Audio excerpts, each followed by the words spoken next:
What is up, everyone, and welcome to some more F1 23 My Team Career Mode. We're here for round number 15 of Season 6 of our Jaguar Racing career. And last time out, we were at the Italian Grand Prix. It was absolute chaos. There were red flags, there were safety cars, there was rain, there was not rain. And we ended up finishing P3 after getting the strategy absolutely, as bang on as we could do. Unfortunately, our car wasn't particularly well set up for the rain. Otherwise, I think we would have been in with a shot of getting the victory there. But, today is a new day and a new chance for us to get a victory here at the Singapore Grand Prix. If you've watched my Singapore Grand Prix videos before, I said it in the last video as well, it doesn't tend to have much logic on whether I actually do well here or not. Sometimes, we look really competitive in the fight, in the hunt for the victory. We've done that on a few occasions, not one yet, but we've come close on a few occasions here in Singapore. Other times, we've looked chiefly uncompetitive, like we're going to finish, comfortably low down in the points or maybe even outside of the points. So it really is just a guessing game on whether I'm going to be, competitive here today in the Singapore Grand Prix, or whether we are going to be just completely out of luck and down and out of the points. But even if we are out of the points, after another strong result last time out, we currently sit 40 points ahead of Charles Leclerc in the Drivers' Championships. We sit very comfortably atop the Constructors' Championship as well. So even in the event that we do have a bit of a tough race here today, I still think that we have a very good chance of winning the Drivers' Championship at the end of the season, in no small part due to the large lead that we have at the moment. So we're going to be getting into the Singapore Grand Prix shortly. Obviously, the aim at this stage of the season is to just win. For Charles Leclerc, though, I'd like to see him start to find a bit more form in this season than he's been showing in the last few races. Lately, he's kind of been finishing outside the podium places and qualifying outside the points on a couple of occasions as well, and having to work hard just to get himself back into the points, only maybe scoring sort of 6 to 10 points per race or something like that, which ideally I'd want him to be getting consistent podiums. There's a reason we signed him to the team. He's had a few podiums this season, certainly, including one win, but I would want it to be a little bit more from the Monegasque driver for me to really feel comfortable about the idea of having him racing for the team beyond this season. I think that's got to be the goal for him, is to try and get one more win this season. Otherwise, we may start to look elsewhere, including maybe another driver who has got more than one win this season. Former Jaguar Racing driver in seasons 2 and 3, Dennis Hauger. He's somebody who I'm very, very keen on perhaps re-inviting to the team now that I've seen the potential that he has shown, having won 2 races this season. He is looking pretty good, I would say, Dennis Hauger, and we'll see what kind of performance he can deliver here in Singapore as well. As we made our way through practice, we actually had pretty poor pace on those medium compound tyres, I can't lie. We were in the 131s. You can see by comparison that there were, Aston Martins and Williamses in the 129s, and we were in the 131s. So I looked at that and I went, man, we are going to struggle here today. We might not even make it into Q3. I want to at least make it into Q2, even if we don't make... Obviously, the Q3 has to be the goal and challenging for the highest possible position we can get. But based on the performance that we were showing here, I was actually thinking to myself, Q3 might be too high, too lofty of a target here for the pace that I was showing in Singapore. And that way, we might be a little bit like Red Bull in real life in 2023 when they had that deeply uncompetitive race in Singapore. We do a 129.0 on the soft compound tyres to kick things off, and we're going to go out on another fresh set of tyres in just a second to try and improve on that time as best we can. And you can see as we make our way towards the end of that lap, we are improving by a fair amount. It was a pretty scruffy first lap, all things considered, and we're looking somewhat better now as we make our way through the final few corners. Lose a tiny bit of time, improve by 5 tenths though. 128.4 is the time, and that is good enough for P10. So we make our way through to Q2, and if we can deliver that level of performance again in Q2, we will be through to the top 10 shootout of Q3. Charles Leclerc making it through as well in P4, good result for him, and we'll have a look at who got eliminated here. Doohan, De Vries, Perez, Vesti, Stroll and Zhou. That's a bit of a very disappointing result for Sergio Perez, who I believe would have wanted to get through into Q3 ideally. You know, someone who was very competitive at the first half of this season in that Red Bull, and then made the mid-season switch to replace Jehan Daruvala at Ferrari, and right now it seems to not really be paying off for the Mexican driver. So we'll see what kind of form he can find in the later stages of the season, but for now things really not looking good for him.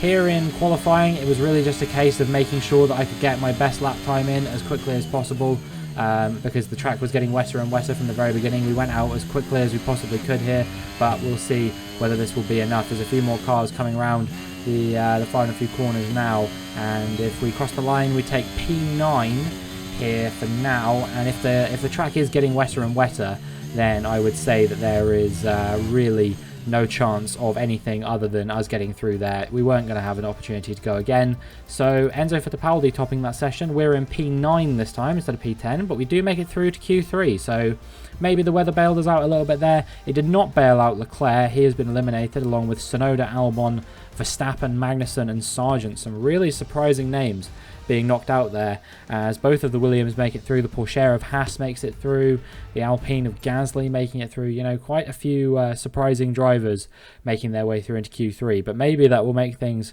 a little bit less difficult for us to get the best possible result that we can here in Q3 with less competition that we're up against. However, our first flying lap on a full wet set of compound tyres is just not quite enough to really do any damage to the better drivers, and we find ourselves all the way down in P9. But they were saying that the track was drying out a little bit, so I was thinking about doing a run on the Inters towards the end. Now most people did the same thing, however they were comfortably the faster tyre here, as you can see, over 5 seconds ahead as we make our way into the final sector.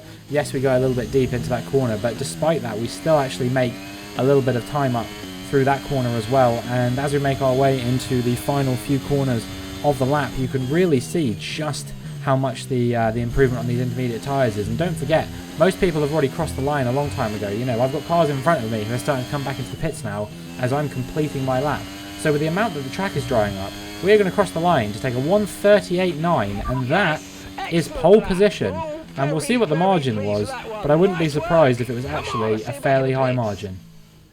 And with qualifying complete, let's review our top three today. Robinson, Oscar Piastri and Esteban Ocon. Well, that wraps up qualifying, but don't worry, we'll be back tomorrow as we head into the Grand Prix. So we lead home Piastri, Ocon, Norris and Hauger in the top 5, but we out-qualify all of them by 1 second, such is the pace that we had by going out a little bit later. And that puts us in the box seat, especially given that it's going to be a wet Grand Prix tomorrow, to maybe be able to hold these guys off for the duration of the Singapore Grand Prix. But we will see what we do as we get into the Singapore Grand Prix. The spectacular backdrop of the Singapore skyline, something of an endurance race ahead with the notorious sauna-like temperatures for the drivers. It makes it a very physical contest out there. Welcome back to Marina Bay for the Singapore Grand Prix.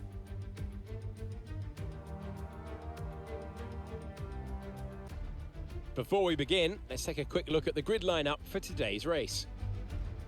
Robinson lines up on pole position, and Oscar Piastri completes the front row. Looking down the rest of the grid, we have Ocon, Norris, Hauger, Gasly, Russell, Teo Porcher, Fittipaldi, Tsunoda, Albon, Leclerc, Verstappen, Magnussen, Sargent, Doohan, Liam Lawson, De Vries, Perez, Vesti, Stroll and Zhou Guanyu. And with preparations almost complete, let's head down to the track. Natalie Pinkham joins me in the commentary box. Nats, we've got rain, but the fans out there, incredible atmosphere. They're still making a lot of noise despite the weather. Mastering these conditions is a massive challenge. To cross the line in one piece is no mean feat, and I'm really looking forward to seeing how they handle it. Right then, so let's see what we can do in the Singapore Grand Prix. It is going to be starting on the intermediate tyres here, but there is some indication that the rain might actually get a little bit heavier as the rain goes on. Will we be able to adapt to driving in changeable conditions? I think it might even dry out towards the end of the race as well. one thing's for certain, I think we're going to be in for a fairly long race here. You know how long the Singapore Grand Prix can usually be. It is one of the races in the last few years that I think it was 2017 or 2018, if I remember correctly, that this famously ran to time. That was the Grand Prix. Was that the same one that Verstappen and Vettel crashed into each other? I can't remember if that was the same race or not, but I do remember there was one where it was raining for a large margin of it, and it ended up running to time. So yeah, we will see whether this race runs to time. It is possible in F1 23, but I think you have to be doing 100% distance for it to work out. We will see whether it is the case or not as the lights come on and the lights go out, and we've had a decent getaway compared to Oscar Piastri. Obviously in the wet I've never been quite as imperious on the starts as I am in the dry. It seems to neutralise me somewhat, and we go off the track there. Fortunate not to get a track limits warning there, but I'm quite glad of it, to be honest with you, because I think if we were getting track limits warnings this early, it would really not bode well for our chances in this Grand Prix. So right now we've got Oscar Piastri directly behind us, and we're going to see if we can hold him off. Oscar Piastri, of course, still chasing that first win this season. It's race number 15 now. I'd say there's been at least 4 or 5 races this season where Oscar Piastri has realistically looked like he was in with a shot of winning the race, and a couple ones where I was just like, it's just plain ridiculous that he hasn't won this Grand Prix somehow. That Belgium Grand Prix, that could have gone either way between myself and Piastri. We were pushing each other all weekend. I'd say that race win that he didn't get there would have been more deserving than a handful of the race wins that I did get over the course of this season, where I kind of just rocked up and was in the right place at the right time. And there's certainly been other instances of that as well. For example, I'm trying to think of Zandvoort, I think was a classical example of that.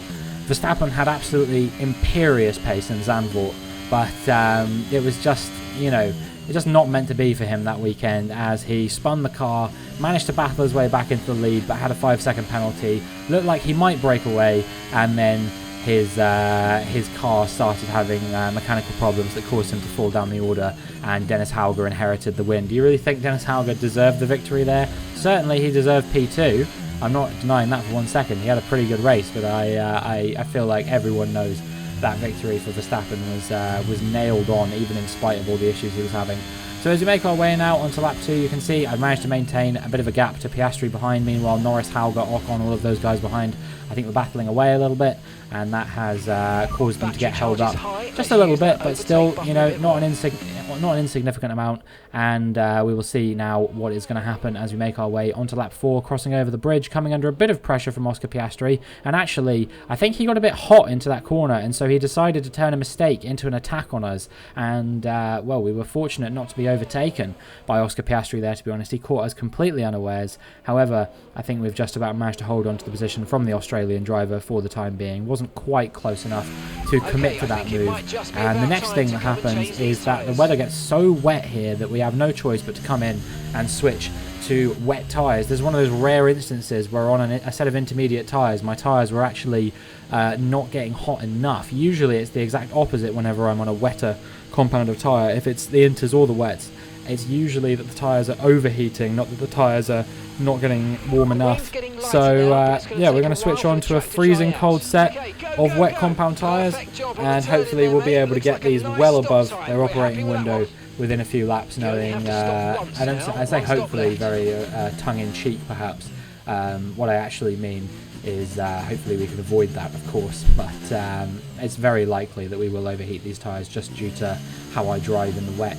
But we will see what is going to happen here now as we make our way through lap 7. This is Sargent retiring from the race, and he will become the first retirement of the Singapore Grand Prix. The American driver stood on the podium once this season in Silverstone. It was his first podium in Formula 1. He will not be any close to getting one today. But what he has done is screwed my race, because there are 3 cars in front of us who have yet to come onto those wet compound tyres, who now won't have to, because they'll be able to just switch to whatever the recommended tyre compound is on the red flag restart. Which you're about to see is another set of intermediate tyres. Go to the end on a set of intermediate tyres, 23 laps on those intermediate tyres. They only do 26 supposedly, so this is going to be a bit of a bold call. However, it does look like it might dry out as the race goes on, so we'll see what happens as the lights come on. and the lights go out. And we've had a good getaway once again. I don't think we're going to be making up many positions, although that said, Albon and Russell both ended up being quite slow through the later stages of that start. And actually, Charles Leclerc got a bit deep into the first corner as well, and we're piling some pressure on him. So despite the fact that we're starting on those intermediate tyres and these guys are on the wets, we've actually managed to make it work. I don't know why they were starting on the wets. I feel like that's what's hampered them here, thinking about it.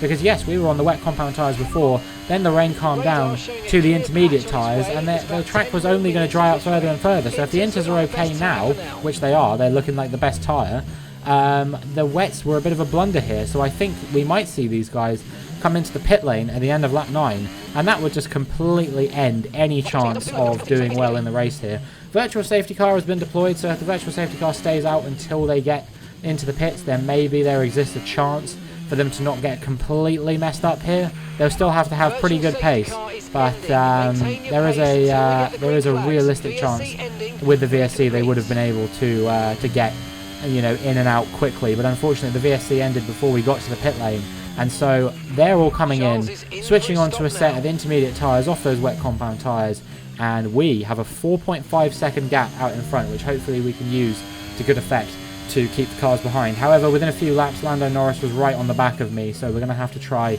and hold him off for as long as we possibly can on these intermediate tyres. The weather's still drying out, but not quite dry yet. I think we're still quite a few laps away from that. So as we make our way through through lap 14, I wonder what kind of gap we're going to have to Norris as the lap unfolds. We'll see where we're faster than him, where we're slower than him. It seems like through the corners, generally, we are a fair amount faster than Norris at the moment. But who knows, maybe when these tyres begin to overheat more and more, that will stop being a thing. I think on the exits of the corners, Norris might be a little bit faster than us, hence why he seems to be gaining on us towards the end of the corners. I think, you know, the entry and like actually driving through the corner, we seem to have maybe slightly better pace than Lando Norris. But when it comes to the exit of the corner, as always, I just don't seem to have the traction that the other AI get. And here comes Lando Norris. He was looking for a move there, actually ended up just bashing into the back of our front left tyre. I don't know if he's got damage from that or not, but that was 100% his fault. I think he just did the same thing that Oscar Piastri did on the prior lap. So yeah, we will see what the gap looks like. I think Norris maybe has escaped unscathed because he doesn't seem to be losing that much time through the corners to me. And things were starting to look a bit dry, so I thought to myself, okay, maybe we'll check the weather and see if they're saying that the slicks are going to be the way to go. But they said they weren't, so I decided to stay out. And I guess, well, it seems like most people are doing the same thing. But as we make our way towards the end of the first sector here on lap number 18, the DRS gets enabled and they're advising us with a new strategy, which is going to be to go onto a set of medium compound tyres to the end of the race. There's one Ferrari, I believe that's Perez, obviously it's Perez. You can see Verstappen on the timing tower. Perez is into the pits, I assume to go on a set of mediums as well, but he was so far down before all of this that it doesn't really make that much of a difference. Like, we will just be able to hold him off no matter what, even if he does make up a few positions. I don't think that it's going to make that much of a change. Here we go, coming under pressure now from Lando Norris. We're going to see if we can hold him off around the outside into the chicane before the last couple of corners. But we are going to be coming into the pit lane at the end of this lap to pit for a set of medium compound tyres, and hopefully they will feel a hell of a lot nicer than these intermediate tyres that we're on at the moment. And as if things couldn't get worse for Sergio Perez, he's definitely not making any overtakes, even if he was before. He's not now, because the safety car has been deployed. I'm not sure what for. I imagine maybe we'll see some cars sort of fluctuating in position quite a lot, and if anyone fluctuates downwards, it's safe to assume maybe they got some damage or something like that. But honestly, I don't know who is who or who's doing what or whatever. So yeah, we'll keep an eye on who is around us. It seems like it's going to be Esteban Ocon in net P2 here. The top four of, I think it's Magnussen, one of the Hasses, maybe Porsche, Lawson, and I can't remember who the other one was now. But all of those guys hadn't boxed yet, so we were in net P1, and now as the safety car comes in, we are in real P1, and we will see whether Esteban Ocon is going to look to maybe go for a move on us in these last few laps. He's going to have to get a wriggle on if he wants to get it done, because there is really not that much time left in this race, only 10 laps or so. But I mean, you've seen what I've been like in the races I've just completely capitulated in. I can lose a lot of positions in 10 laps if I'm not careful, so I probably shouldn't tempt fate too much with the French driver. I'm sure that, you know, after the last few times that me and him have battled away and he's come out second best, he will be desperate to prove that he does have what it takes to beat me, but it's going to be quite difficult when you're coming up against someone who's won 5 races already this season and is looking to add a 6th to that tally. Things may just get a little bit easier here because one of the drivers who was hounding me for a fair amount of the race, Lando Norris, is now out of the race and he will take no further part in the Singapore Grand Prix. So that is the end of the race for the British driver. And, well, that was with only 9 laps to go. Will there be a safety car for this as well? Fortunately, I think he's parked up close enough to a marshal post that it shouldn't make too much of a difference. But lap 23, meanwhile, while all of that was kicking off, Ocon actually got quite close to me, looked for a move up the inside, and we are going to try and send it around the outside of Esteban Ocon. But is he going to try and stay with us? Yes, he goes around the outside at the kink in this straight, and we are going to have to brake quite late to try and hold him off. We were careful to avoid contact there as well, and as a result, we have made our way up ahead of Esteban Ocon once again. He couldn't quite consolidate that overtake and stay in P1, but he will have many more bites of the cherry yet, I am sure, Esteban Ocon. He's a very capable driver. I would back him for the Mercedes seat in 2025 in real life, because I think that he has the pedigree, he has the experience, he has the skills, he has basically everything that they would want in a driver. So I definitely wouldn't be surprised to see him in a Mercedes in 2025. But right now I'm seeing him in a Red Bull, and it's making me a bit scared because he is putting some good pressure on us. He did it again on lap 26 just then, and here on lap 29 I wouldn't be surprised if he goes for another move. You can see how close he is behind us once again. I have to burn so much battery down this straight, and this isn't even a DRS straight. Could you imagine if there was DRS on the straight as well? It would be absolutely crazy. This time he's going to try and go around the outside as Esteban Ocon. But I think we may just about have his number. Of course, that switches to the outside for us in the next corner as well, which is always good. And we're going to make our way around the final corner. And now on to lap 31 we are. So if we can just hold off Ocon for one more lap, we will be able to get our first win since the Belgian Grand Prix, which it wasn't that long ago, to be fair, only 3 races ago. But we managed to maintain our point scoring form with a couple of other good podiums. I actually don't remember the last time I was off the podium. I think it was in France. I got like 5th or something like that. So 4 podiums in a row, if we can get this over the line, is pretty good going, I would say, including 2 wins. Obviously, we're not achieving Max Verstappen levels of dominance, but it's quite hard to achieve Max Verstappen levels of dominance when all the cars are very, very similar. So we make our way now onto the final few corners of the lap. I don't think feasibly Esteban Ocon is going to be able to mount a challenge on us unless we make a big mistake, big snap or oversteer or something like that. So we are going to round the final couple of corners here in Singapore to win the Singapore Grand Prix.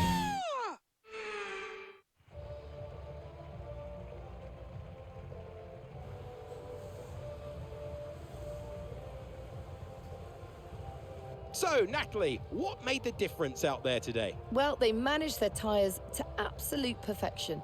A tyre whisperer, in fact. And that is what set them apart.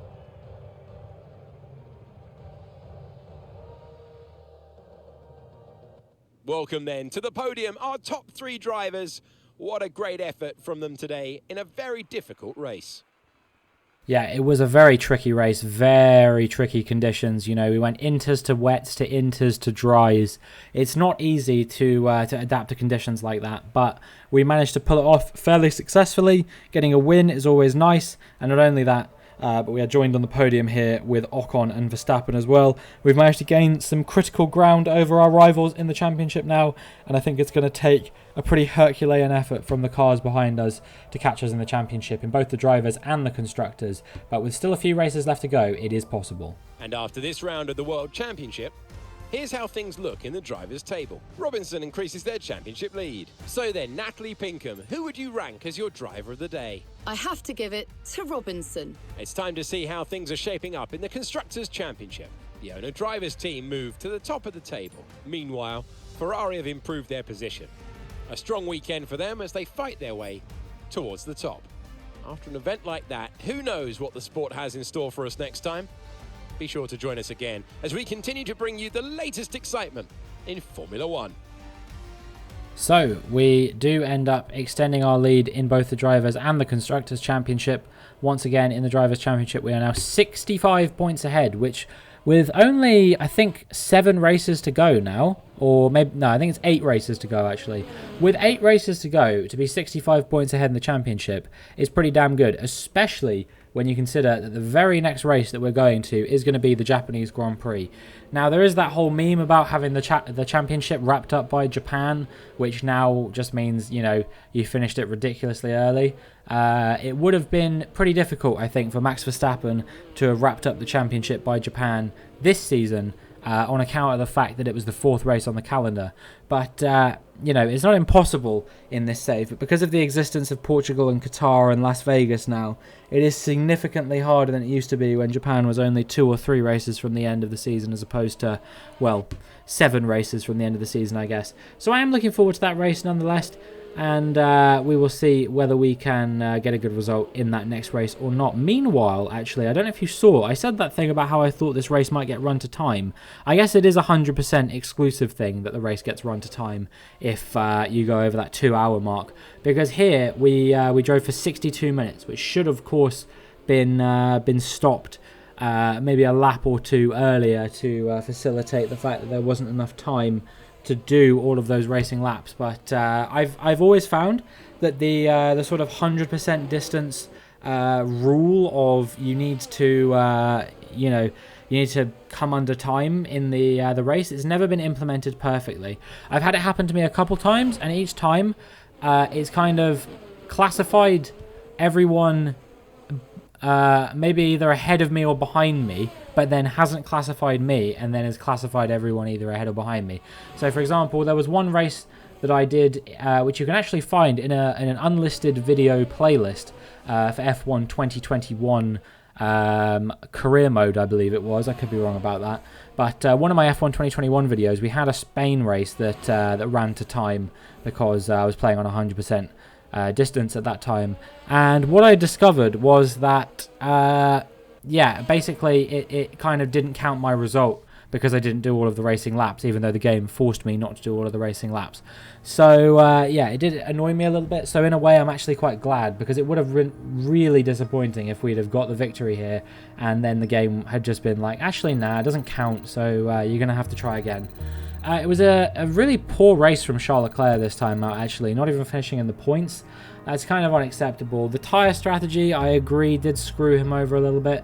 But, you know, what the hell was he doing with that tyre strategy anyway? He should have taken one look at that and gone, oh, yeah, you know, I absolutely need to be on the intermediate tyres and not the wet tyres. But he decided to go on the wet tyres, and that proved to be Charles Leclerc's undoing here today. Like I said, the next race will be the Japanese Grand Prix, and if you don't know by now, that is one of my favourite circuits on the entire calendar. I rant and rave, and I count down the days until I can do the Japanese Grand Prix again. I just got P7 there in a league race as well, so definitely go and check that video out because it was a pretty cracking race. And well, that is basically all we've got time for. So thank you very much everyone for watching. Make sure you like and subscribe, and hopefully I will see you in the next one.